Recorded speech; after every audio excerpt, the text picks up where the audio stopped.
আসসালামু আলাইকুম viewers, welcome back to my channel Muktaj kitchen. নতুন আরও একটি রেসিপি নিয়ে আপনাদের মাঝে চলে আসলাম। আজকে আপনাদের সাথে শেয়ার করব কোনো রকমের জেলুটিন বা আগার আগার পাউডার ছাড়াই স্বাদে ঘেরানো ও টেস্টে দোকানের মতো কাঁচা আমের টক মিষ্টি জেলি। কাঁচা আমের এই জেলিটা তৈরি করা একদমই সহজ। ঘরে বসেই সাধারণ কিছু উপকরণ দিয়ে টক মিষ্টি আমের জেলিটা তৈরি করে সারা বছর সংরক্ষণ করে রাখতে পারেন। কাঁচা আমের এই জেলিটা যদি ঘরে তৈরি করা থাকে তাহলে বাচ্চাদের টিফিনে কিংবা সকালে নাস্তা আপনারা খুবই সহজে খেতে পারবেন। তো বন্ধুরা, আশা করছি আমার আজকের এই সহজ রেসিপিটাও আপনাদের কাছে ভালো লাগবে। তাহলে চলুন রেসিপিটি দেখে নিই। কাঁচা আমের এই জেলিটা তৈরি করার জন্য এখানে আমি মাঝারি সাইজের ফ্রেশ 4টি আম নিয়েছি। আমগুলো আমি আগে ভালো করে ধুয়ে পরিষ্কার করে নিয়েছি। এখন এগুলো ছিলে নিব। সব আমগুলো আমি এইভাবেই ছিলে নিব, ছিলে আবারও ধুয়ে নেব, কারণ আমগুলো কাটার পরে আর ধুবো না। এবারে আমগুলো কেটে ছোট ছোট টুকরো করে নিব। আমি এইভাবে ছোট ছোট টুকরো করে কেটে নিয়েছি। আপনারা চাইলে এটা গ্রেটার দিয়ে গ্রেট করে নিতে পারেন। এই তো সব আমগুলো ছোট ছোট টুকরো করে কিউব করে কেটে নিয়েছি। এখানে আমি ছোট মাঝারি সাইজের 4টি আম নিয়েছি। আমি জেলিটা অল্প করে তৈরি করে দেখাচ্ছি। আপনারা চাইলে এর থেকে বেশি করে আম নিতে পারেন, নিয়ে তারপর বেশি করে জেলিটা তৈরি করে নিতে পারেন। ছোট এই মাঝারি 4টি আম থেকে কতটুকু জেলি হবে সেটা তৈরি করে আমি দেখাবো বা বলে দিব।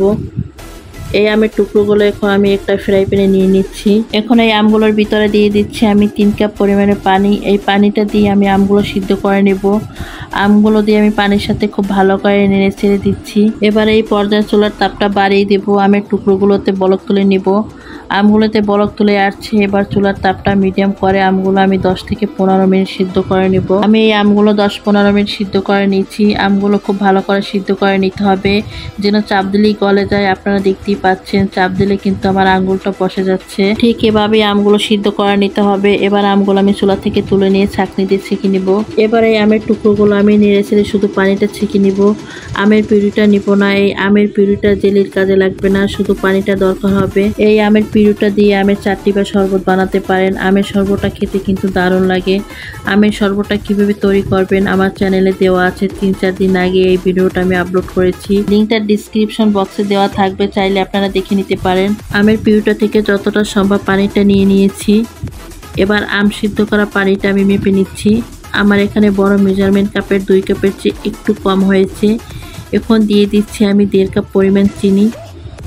এখানে 1 কাপের চেয়ে বেশি আর 2 কাপের চেয়ে একটু কম আম সিদ্ধ করা পানিটা হয়েছে, তাই এখানে সেই অনুপাতে আমি চিনিটা 1.5 কাপ দিয়েছি। আমের পানিটা মেপে যেই কয় কাপ নেবেন চিনিটাও সমান করে সেই কয় কাপ নিতে হবে। এবার চুলা জালটা জ্বালিয়ে দিচ্ছি। জ্বালিয়ে দিয়ে অনবরত নেড়েচেড়ে চিনিটা মিশিয়ে নিচ্ছি। 8 থেকে 10 মিনিটের মতো এটা ভালো করে জাল করে নিচ্ছি। জাল করে বলক তুলে নিচ্ছি। আমের পানিটা খুব ভালো করে বলক তুলে নিচ্ছি আর চিনিটাও গলে গিয়েছে। এখন এর ভিতরে দিয়ে দিচ্ছি আমি খুবই সামান্য গ্রিন ফুড কালার। এখানে আপনারা গ্রিনের পরিবর্তে অরেঞ্জ বা রেড কালারের ফুড কালারটাও দিতে পারেন। এখানে গ্রিন কালারের ফুড কালারটা দিয়েছি কারণ এটা কাঁচা আমের জেলি, তাই একটু সবুজ কালার হলে দেখতে ভালো লাগবে, তাই দেখতে সুন্দর লাগবে, তাই এটা দিয়েছি। তবে এটা আপনারা না দিতে চাইলে না দিতে পারেন, এটা বাদ দিতে পারেন। এতে জেলিটার স্বাদ ঘেরান কোনোটাই পরিবর্তন হবে না, একই রকম থাকবে। এবার দিয়ে দিচ্ছি 1 টেবিল চামচ লেবুর রস। তবে লেবুর রসের পরিবর্তে এখানে আপনারা হোয়াইট ভিনেগারটা দিতে পারবেন। এই লেবুর রসটাই প্রিজারভেটিভ হিসেবে কাজ করবে। এতে জেলিটা অনেকদিন আপনারা সংরক্ষণ করে রাখতে পারবেন। এবার এই মিশ্রণটা মাঝারি আছে জাল করে নিব, নিয়ে ঘন করে নিব। আমি প্রায় 15 থেকে 16 মিনিট এটা জাল করে নিয়েছি। এটা আগে থেকে অনেকটা ঘন হয়ে গেছে। আর যখন এটা ঘন হয়ে থকথকে হয়ে আসছে তখন এটা একটু চেক করে নিচ্ছি। জেলির মিশ্রণটা থেকে অল্প একটু নিয়ে 2 আঙ্গুলের মাঝখানে নিয়ে যদি দেখতে পারেন এভাবে সুতার মতো তৈরি হয়ে আসছে, তখন বুঝতে হবে জেলিটা তৈরি করার জন্য মিশ্রণটা পারফেক্টভাবে তৈরি হয়ে গেছে।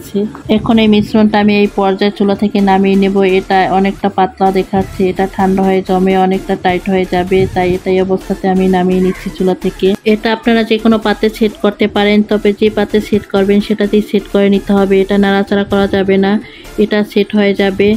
তবে দীর্ঘদিন সংরক্ষণ করতে চাইলে যে কোনো কাঁচের জারে নিতে হবে। আমি এই রকমের একটা কাঁচের জার নিয়েছি, আর এই কাঁচের জারটা আমি খুব ভালো করে ধুয়ে পরিষ্কার করে তারপর মুছে নিয়েছি টিস্যু দিয়ে। কাঁচের এই জারটা রাখার পরও অল্প একটু বেঁচে গিয়েছে, তবে সেটা আমি আরেকটা কাঁচের বাটিতে নিয়ে নিচ্ছি। আমার মাঝারি সাইজের 4টে আমের থেকে এতটুকু জেলি হয়েছে। এবার এই জেলিটা সেট হওয়ার জন্য আমি নর্মাল তাপমাত্রা রেখে দেবো 5-6 ঘন্টার জন্য।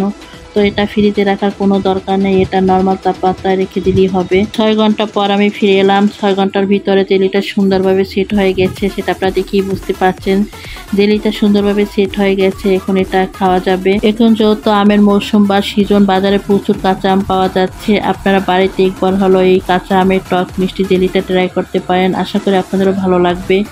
এভাবে আপনারা কাঁচা আমের জেলিটা তৈরি করে রাখতে পারেন, তাহলে বাচ্চাদের টিফিনে বা সকালে নাস্তায় পরিবেশন করতে পারেন সহজেই। কাঁচা আমের এই জেলিটার টেস্ট আর টক মিষ্টি খেতে দারুণ লাগে, তবে আপনারা যদি একটু বেশি মিষ্টি খেতে চান তাহলে চিনির পরিমাণটা একটু বেশি বাড়িয়ে দিবেন। তো বন্ধুরা, আশা করছি আমার আজকের এই কাঁচা আমের টক মিষ্টি জেলি রেসিপিটা আপনাদের কাছে ভালো লেগেছে।